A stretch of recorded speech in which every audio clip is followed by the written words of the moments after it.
Hi friends, welcome to FRSS family.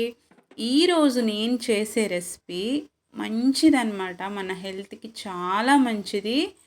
ఇంకా ఏంటంటే ఎన్నో పోషకాలు ఉన్నాయి ఇందులో. ఏంటంటే అది మునగాకు కారం పొడి అన్నమాట. మునగాకు పొడి అనొచ్చు.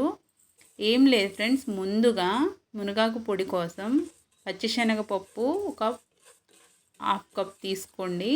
ఇంకా అవి దోరగా వేగాలన్నమాట. కొంచెం సేపు వేయించిన తర్వాత అప్పుడు మినపప్పు అనేది వేయాలి.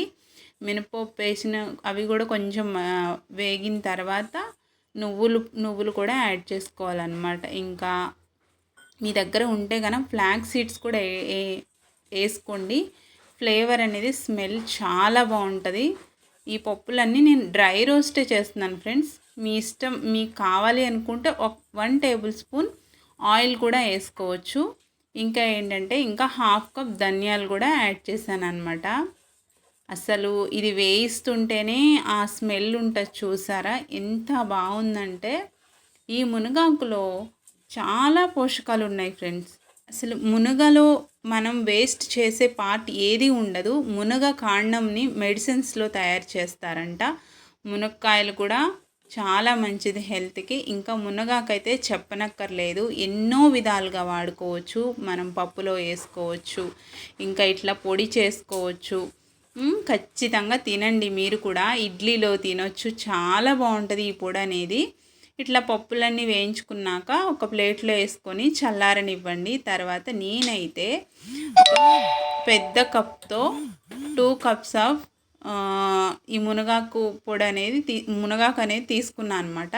నేను ముందుగానే కడిగి ఆరబెట్టేశాను ఫ్రెండ్స్. ఒక నైట్ అంతా ఆరబెట్టేశాను. క్లాత్ మీద వేసి ఫ్యాన్ కింద పెట్టేశాను. చక్కగా ఆరిపోయింది. తర్వాత ఏంటంటే దీన్ని ఇట్లాగా మనం ఆకులన్నీ క్రిస్పీగా అయ్యేలా ఫ్రై చేసుకోవాలన్నమాట.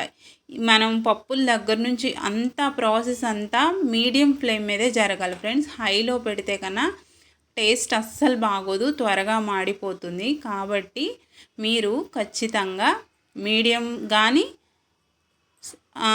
లో ఫ్లేమ్లోనే వేయించాలన్నమాట. అక్కడక్కడ ముద్దలు కట్టినట్టు అవుతుంది, కంగారు ఏం పడొద్దు, ఏం కాదు. లాస్ట్కి క్రిస్పీగా అవ్వాలి, చూసారా ఇట్లా. నెక్స్ట్ ఏంటంటే నేను ఆ మునగాకుకి పావు వంతు కరివేపాకు తీసుకున్నాను. కరివేపాకు కూడా ముందుగానే వాష్ చేసుకొని ఆరబెట్టేసాను అనమాట. దీన్ని కూడా ఫ్రై చేసుకోవాలి. చూసారా, ఇది క్రిస్పీగా ఉంటుంది అనమాట. మనం మంచిగా ఫ్రై చేసుకుంటే ఈ రెండు క్రిస్పీగా అవ్వాలి. అయిన తర్వాత వీటిని కూడా కొంచెం సేపు చల్లారనివ్వండి. చల్లారిన తర్వాత దీంట్లోకి ఇంకా ఒక టేబుల్ స్పూన్ ఆయిల్ వేసుకొని దాంట్లోకి ఎండుమిర్చి అనేది తీసుకోవాలి ఫ్రెండ్స్. అవి మీరు కారం ఎక్కువ తింటే ఒక 30 అలా వేసుకుని, నేనైతే 20 వేసుకున్నాను. కౌంట్ చేసి పెట్టాను, అందుకనే నేను చెప్పగలుగుతున్నాను అనమాట. 20 వేసుకొని పర్వాలేదు ఫ్రెండ్స్, కొంచెం ఘాటుగానే ఉన్నాయి ఇవి. కొంచెం పెద్ద లావు మిర్చి అయితే మీరు కొద్దిగా ఎక్కువ వేసుకున్న కారపొడి బాగుంటుంది అనమాట, మంట ఉండదు. కాబట్టి వీటిని కూడా ఫ్రెండ్స్ ఖచ్చితంగా మీడియంలోనే వేసుకోవాలి, లేదంటే ఘాట్ అనేది ఫుల్గా వచ్చేస్తుంది. వీటన్నిటిని మిక్సీలో వేసి కొంచెం ఒక పావు టీ స్పూన్ పసుపు వేసుకొని మీకు రుచికి తగినంత సాల్ట్ వేసుకొని మిక్సీ పట్టుకోవాలన్నమాట. పొడి చూసారా, పొడిలా ఆడుకుంటే ఎంత బాగుందో. స్మెల్ అయితే అద్దిరిపోయింది. మీరు కూడా చూస్తారు కదా చేసుకొని తిన్నప్పుడు ఎంత బాగుంటుందో. అందులోకి మనం ఆల్రెడీ ఫ్రై చేసుకొని పెట్టుకున్న మునగాకు కరివేపాకుని అందులో మిక్సీలోనే ఆ పొడిలోనే యాడ్ చేసుకొని చిన్న సైజు ఒక చింతపండు తీసుకొని అందులో వేసుకోవాలి. దానన్నిటిని స్లోగా తిప్పుకుంటూ మొత్తం నలగాలి. ఇంకా ఏంటంటే లాస్ట్లో మనం ఎల్లుల్లిపాయ కూడా యాడ్ చేసుకోవాలి. చూసారా ఎంత బాగుందో, మంచిగా వచ్చింది పొడి అనేది. అసలు ముద్దగా రాకుండా నేను ఇట్లా స్టోర్ చేసుకుంటాను.